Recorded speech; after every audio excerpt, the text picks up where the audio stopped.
বিয়ে করে ফেলবা। বিয়ে করলে নেয়ামত বাড়ায় দেয় কে?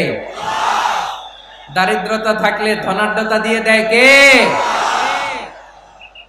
সবাই চাকরি করে বিয়ে করতে চায়, ব্যবসা ভালো হলে বিয়ে করতে চায়, কিন্তু জানেই না ব্যবসায় ভালো হওয়ার আর চাকরি পাওয়ার মাধ্যম হচ্ছে আগে বিয়ে করা। আগে কি করা?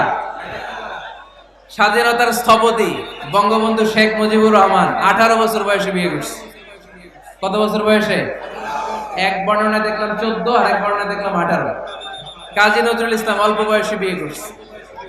মহাত্মা গান্ধী অল্প বছর বয়সে বিয়ে করছে। শেক্সপিয়ার ছোট থাকতে বিয়ে করে ফেলছে। তো এরা এই যে আগে বিয়ে করছে, এতে সফল হইতে কোনো সমস্যা হয়েছে? কথা বলেন না কেন? বঙ্গবন্ধু শেখ মুজিবুর রহমান উনি কি সফল রাষ্ট্রনায়ক নন? কাজী নজরুল ইসলাম সফল কবি নন?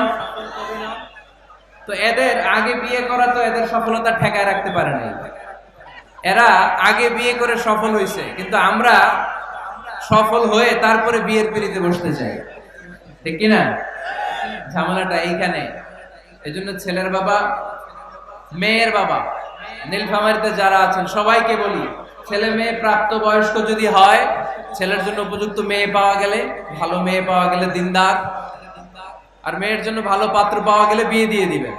আর নিকাহ মিন সুন্নতি ফামান রাগিবা আন সুন্নতি ফালাইসা মিন। বিশ্বনবী বলেন বিয়ে এটা আমার সুন্নাত, আর যে আমার সুন্নাতকে পছন্দ করে না সে আমার উম্মত দাবি করতে পারবে।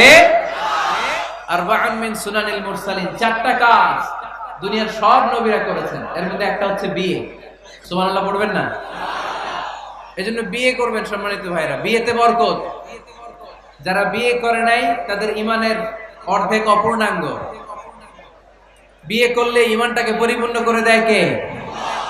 তো যারা হাত তুলছে এদেরকে আল্লাহ রূপবতী, গুণবতী, নেককার, ভদ্র স্ত্রী দিয়ে আল্লাহ ধন্য করুক। আমরা পড়ি আমিন। দেখছেন এখন গলার আওয়াজ বড় হয়ে গেছে, এখন মহা খুশি, বিয়ের কথা শুনলেই খুশি।